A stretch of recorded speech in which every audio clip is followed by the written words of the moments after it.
The question is this, to start off with.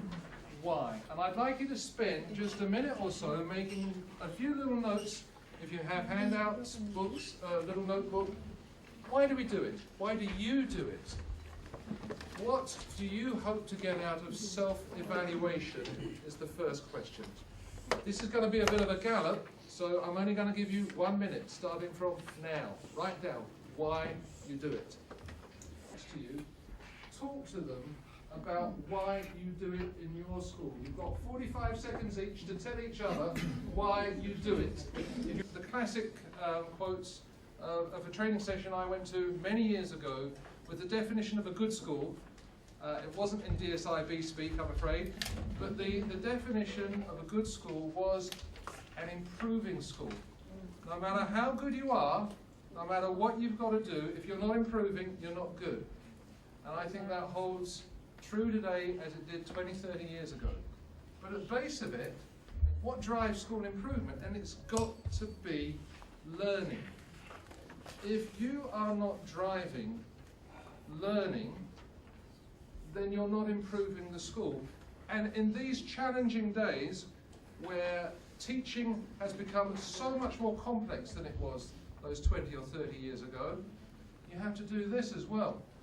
You have to make sure that all your students are learning. So you cannot go into a classroom, you cannot see a lesson and call it an outstanding lesson in any kind of language, and in our DSIB inspection protocol as well, unless all the children are learning. So therefore, it's important to remember that when you are looking at school improvement and self-evaluation, this is a means to an end. It is not an end in itself. It is not a box to be ticked to get through an inspection. If we really care about what's going on in our schools, we have to make sure that the children are learning, all the children are learning, for as long as we can get them to learn. And that's the big challenge.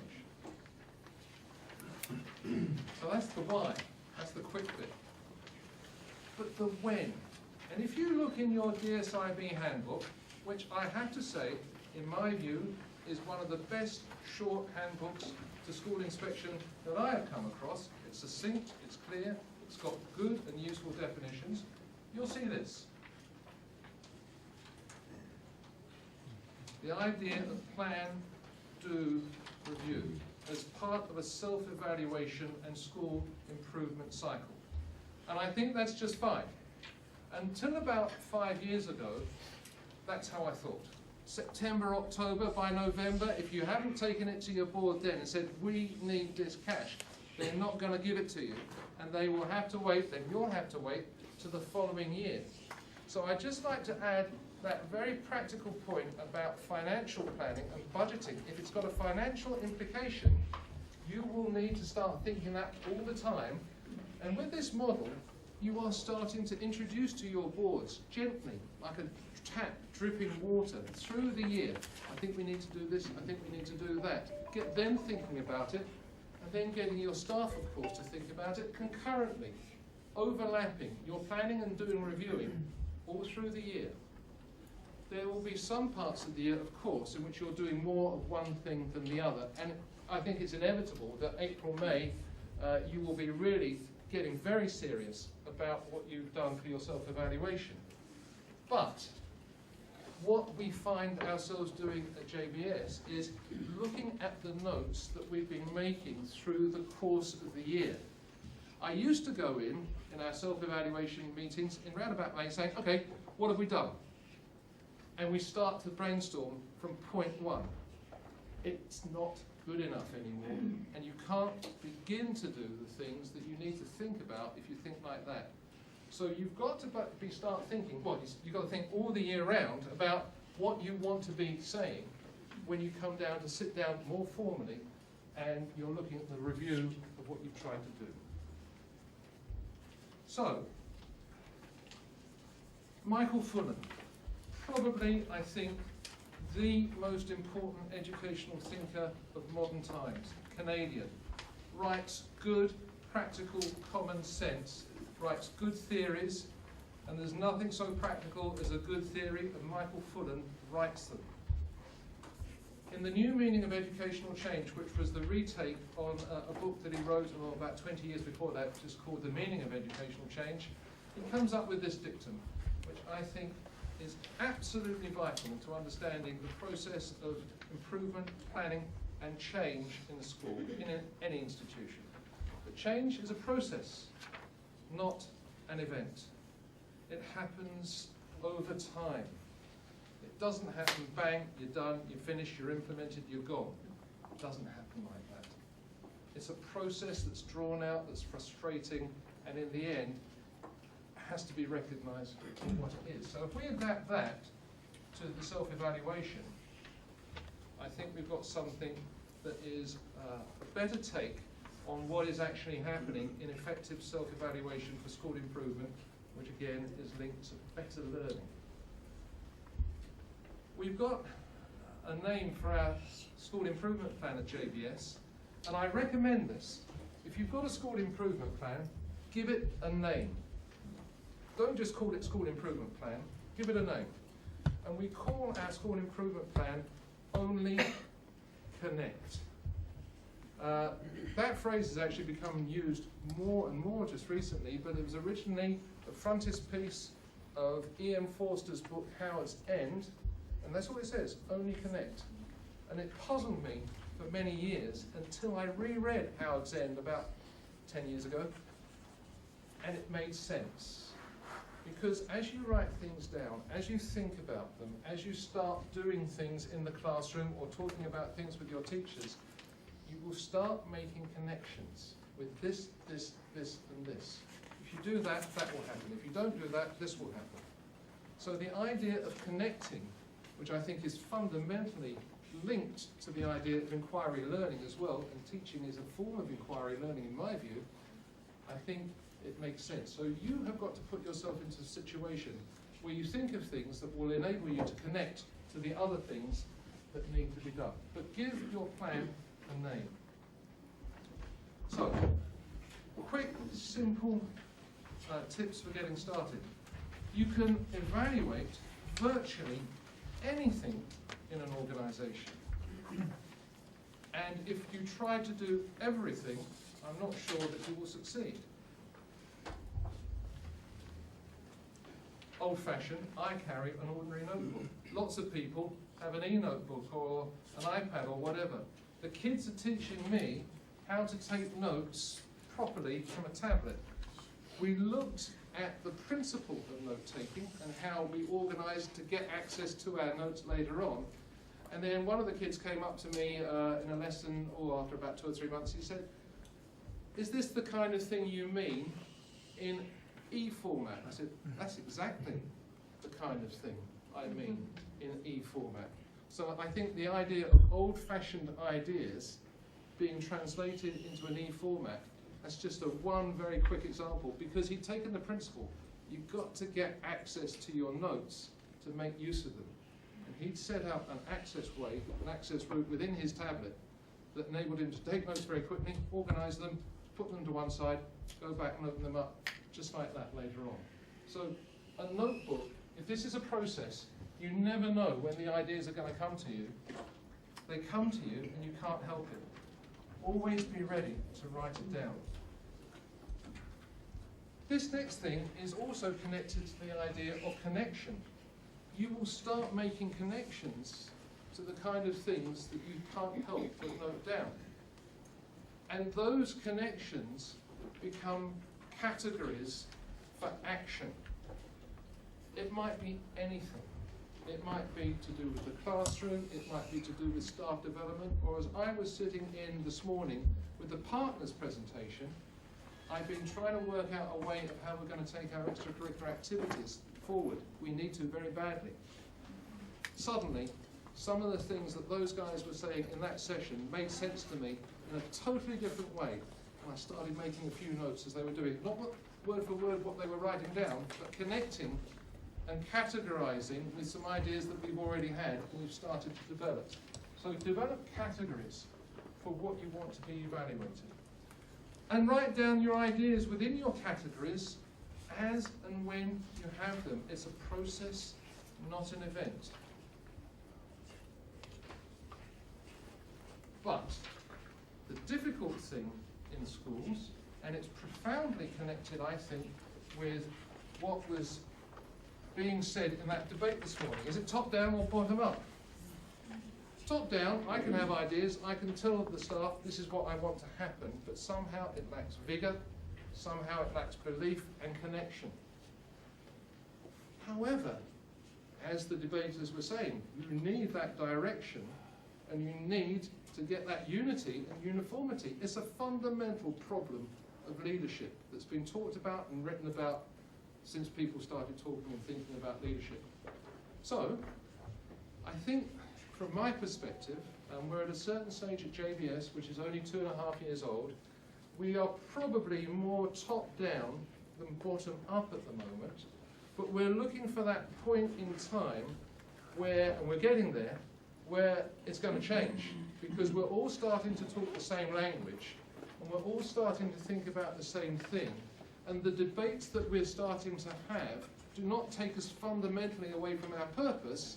They're on track, they're in line with our purpose, but they're different. There's different ways of conceptualizing what we want to do, and we had a particularly good debate last night about tracking and assessment. And people really cared about it, and we're going to have to follow up and try and resolve some of the difficult stuff that we were talking about. But agree on some checklists. We have 7 policy areas in the school that we tend to categorize things into. And for those of you who have been through a CIS accreditation process, we chose the 7 categories of standards, because eventually we want to do a CIS accreditation. It seemed to make sense just to use those categories. It's amazing how useful that is. And you can remember the 7 points of the checklist, and you can just put things in. And once they're categorized, you remember them quicker, you make connections better. You do have to set times in the year when you're going to think about these things. But if you think something needs to be talked about quickly, talk about it. Don't wait for the review. Talking about it when it seems to be the right time to talk about it is a good time to talk about it if you can find time. So, what should we be reviewing? What should we be evaluating? Don't forget, it's a means to an end. And you have to bear that in mind as you go through what you plan. Okay. 2 minutes rest for me, 2 minutes work for you. You've got 2 minutes to jot down what you think should be evaluated in a school in order that the school should improve, so that learning for every child can be improved. Just write down for a minute what can be. What are you doing already? This is the question.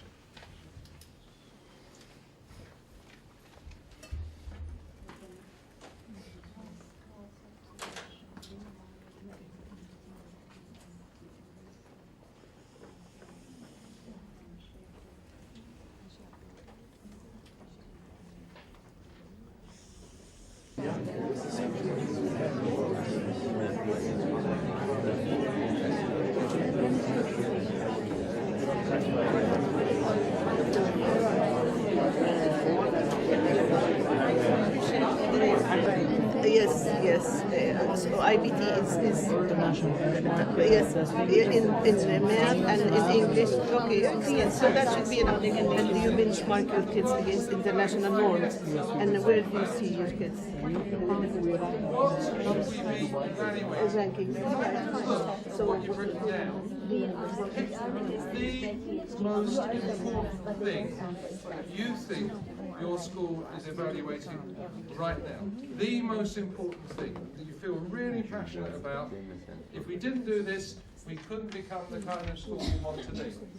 If we didn't do this, we could not become the kind of school we want to be. What's the most important thing? Another minute. Go.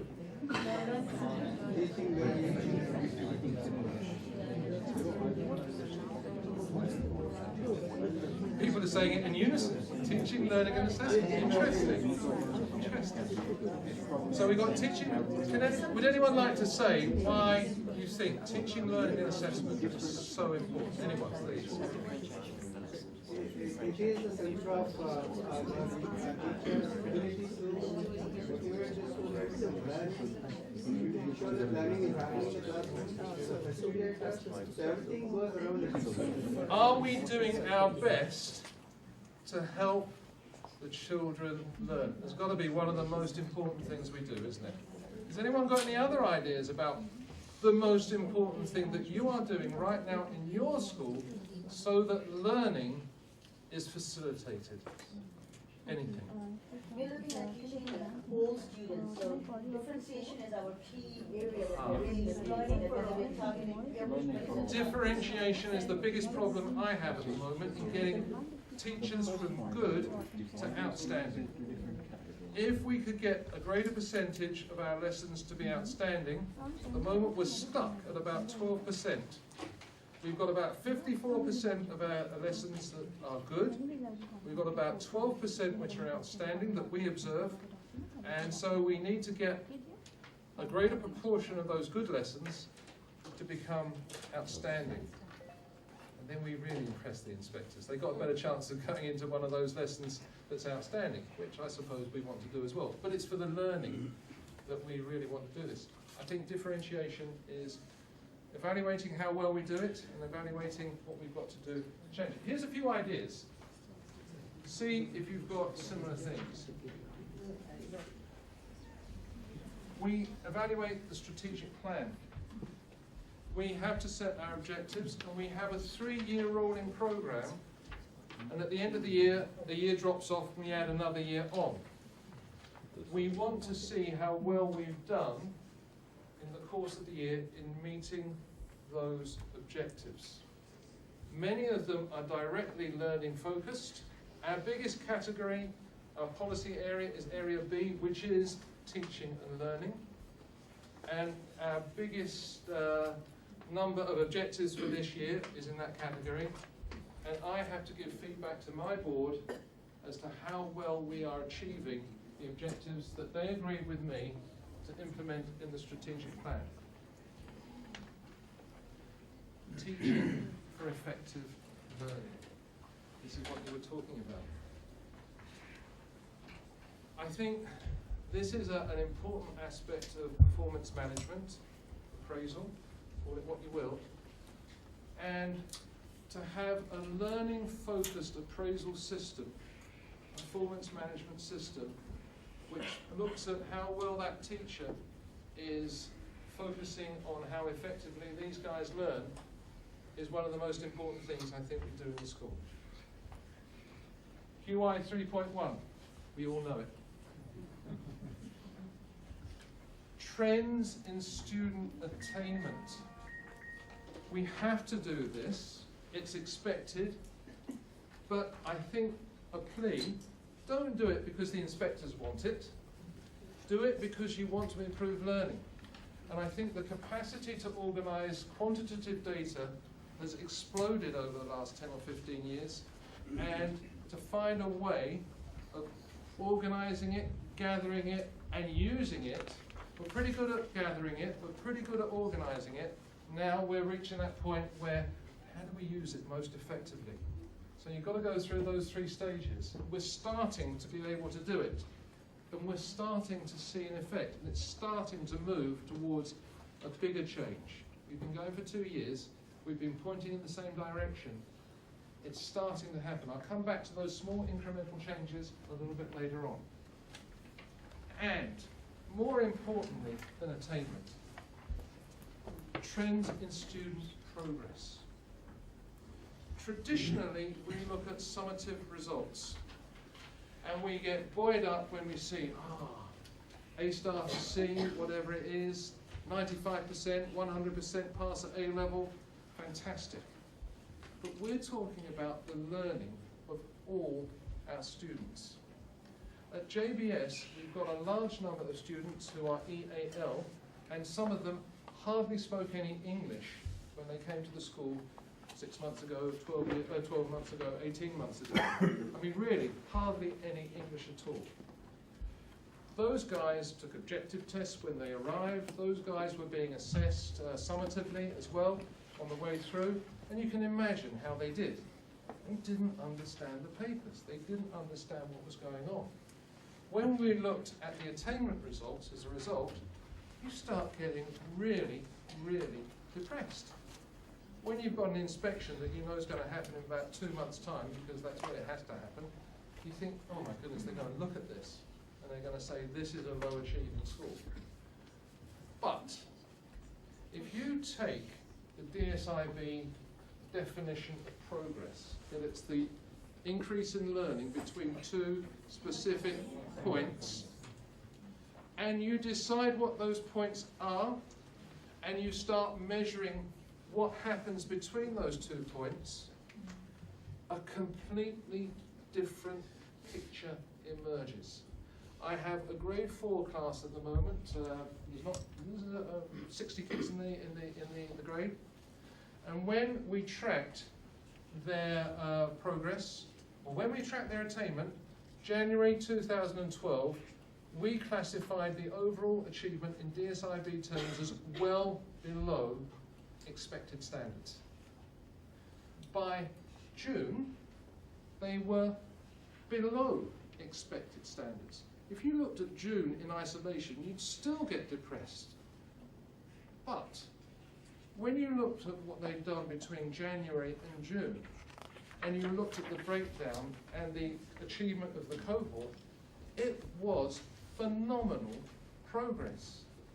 And then when we put another point in December 2012 and looked at where they'd come from since January 2012, we rated the progress of grade 4 at JBS in literacy and numeracy as well above the expected levels of progress.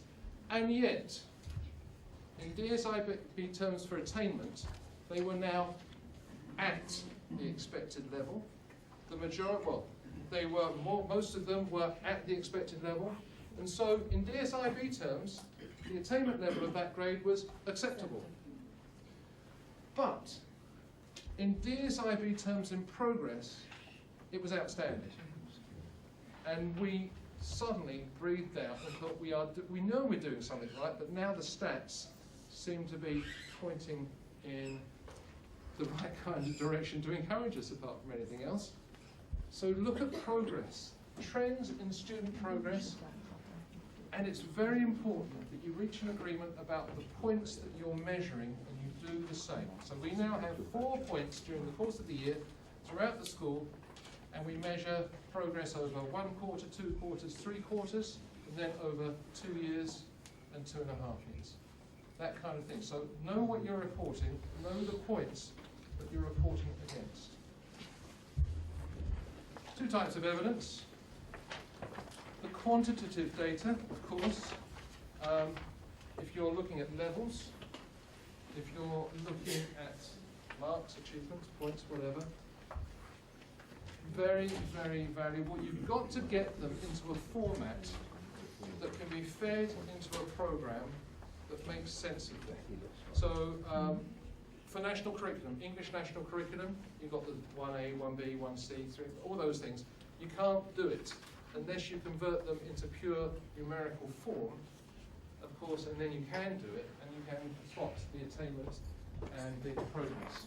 So getting it into the right form and then using it in a way that helps you focus on the learning. The qualitative data in this day and age is often overlooked, but it is essential triangulation of what the quantitative indicators say. And I use the word indicators from an informed point of view. An indicator is something that does exactly that. It's indicative of something happening. It does not prove a point. It's an indication that something is probably the case, and I want more evidence. So the quantitative data are key indicators of what's going on in your school. But you can triangulate them in 2 different ways. The most obvious form of qualitative data that we can use to triangulate what the quantitative indicators tell us are student portfolios. Records of achievement. Looking at where the child was, collecting samples of work from the beginning of the year and as they go on through the school. Can be recorded in traditional format or increasingly in electronic format. Be able to demonstrate to visitors who may be pulling big black bags on wheels as they enter through the gates. Be ready to indicate the qualitative evidence as well as the quantitative evidence. And if you can't do the qualitative evidence, I think there's something missing. So don't be afraid to overlook. The third indicator, by the way, I think is the objective testing. And if the qualitative, the quantitative, and the objective testing, the ISA tests, the PIPS tests, the ACER or the NFER tests, whatever you're using, get that evidence lined up and show yourselves first, not the inspectors, show yourselves first what's happening in your own school. Evaluate your own school using this evidence. So, student assessment results, of course. Lesson observation might be not an immediate candidate for quantitative data. It's both qualitative, I think, and quantitative. What we do is this. We obviously record what goes on in a lesson and we give feedback to the teachers and they give feedback to us. We actually use the quality indicators in the DSIB handbook, which are built into our lesson observation sheets to say, and in this part we think, and in this part we think, overall we think, what do you think? So that's a qualitative exercise in understanding what's going on in a lesson and how well it's gone. But what we then do is we take the fairly, well, I think you're probably all doing it. You rate the lesson. Is it outstanding? Is it good? Is it satisfactory? Is it unacceptable? And then we enter that rating into a Google Docs format, which tells me how many lessons that have been observed that people think are good or outstanding or satisfactory.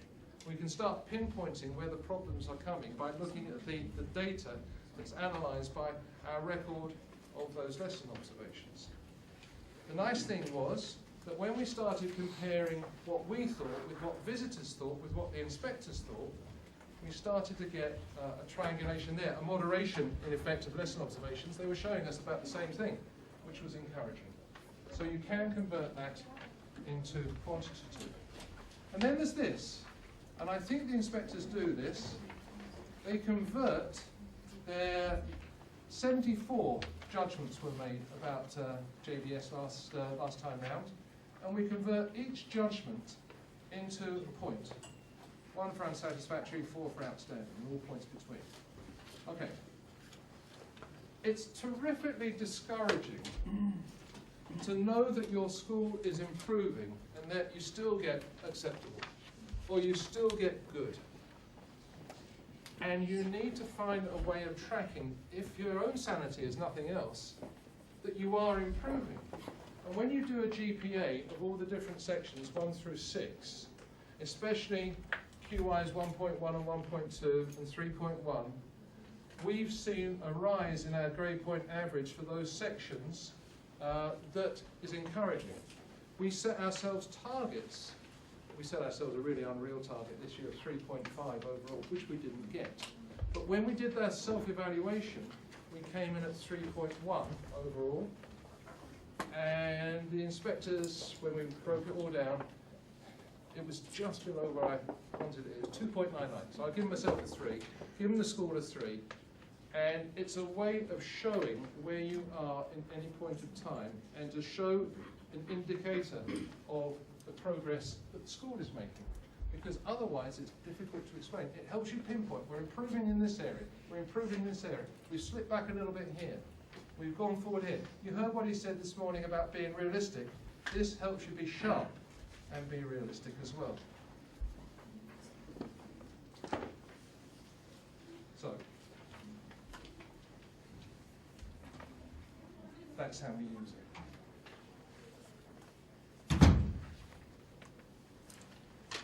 lesson observations, as I said, qualitative student portfolios.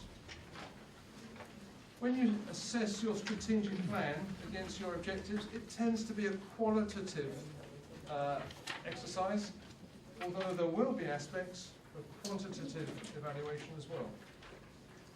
Individual self-assessments. I think I have underrated the importance of individual self-assessments as a contribution to the overall improvement of the school. And I've just gone through an exercise through my organisation where I've been required to look at myself over a number of categories. It was instructive because it was the second time I've done the same thing. And just comparing this year to last year, and I found myself making notes about what I was doing or not doing this year that had a specific impact on what we need to do in the school strategic plan for next year. It was said that leaders are probably one of the most important single influences on how well a school does. That was a practical example. Yeah, I'm not doing that. I really am not doing it, and I should be doing that. And when I think about it, I can see the results. Individual self-evaluation can have big picture consequences as well. So who does it?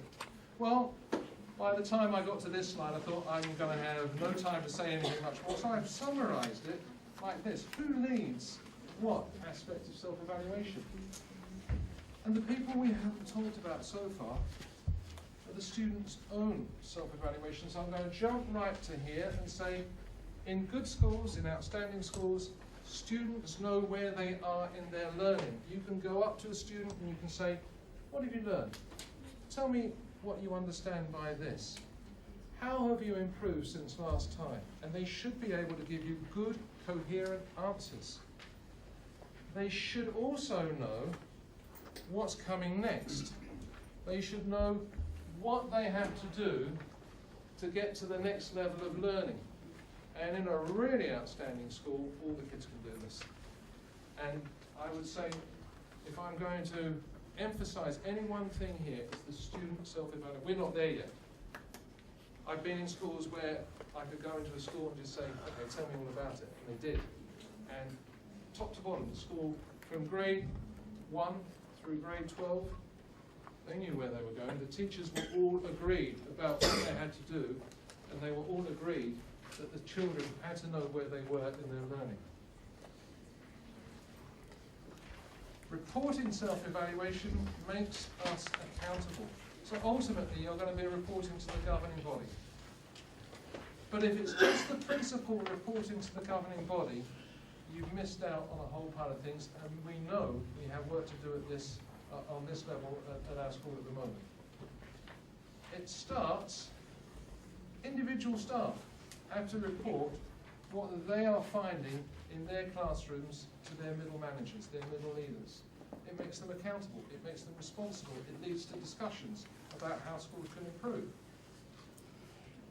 The middle leaders look at their subject, maybe a longitudinal study of their subject, or we're looking at a particular grade, and they report a bigger picture to the senior leaders, and then they report on. So it's a process that everyone has to be involved with.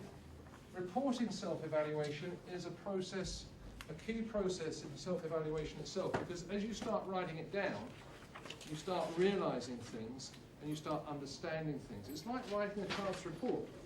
When you write a child's report, you understand that child much better than before you've written the report. It's like the same here, exactly the same.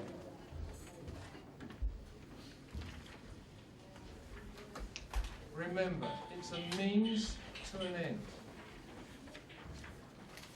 Just like to say one or two things about understanding the process of change. We come back to Michael Fullan and another couple of authors. You've got to look for small signs that things are heading in the right direction. Don't expect the big changes to come just like that. It takes time. I'm just going to quickly refer to Michael Fullan's idea of the implementation dip. When you are starting something new, you've effectively de-skilled your staff. There will be a dip in performance while they learn how to do things differently. It happens, it's natural, it's true, you can't avoid it. And when you know it's going to happen, you know how to deal with it. look back from where you've come as where you're going to. Take pride in what you've done. And self-evaluation must become a cultural norm in the school. Jim Collins, if I recommend another book, Jim Collins' Good to Great, if you haven't read it, read it. It's tremendous. He talks about the flywheel, an old-fashioned heavy wheel that needs a lot of small changes, a lot of small forces to get it going, but once it's gone, you can't stop it. The flywheel effect. That happens until you get to this point, and another author that's worth reading, Malcolm Gladwell, talks about the tipping point. And once you've gone through a positive tipping point, you can't turn the clock back. And that's the good thing about it.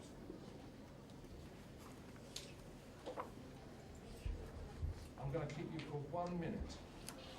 What have you learned? Write it down now.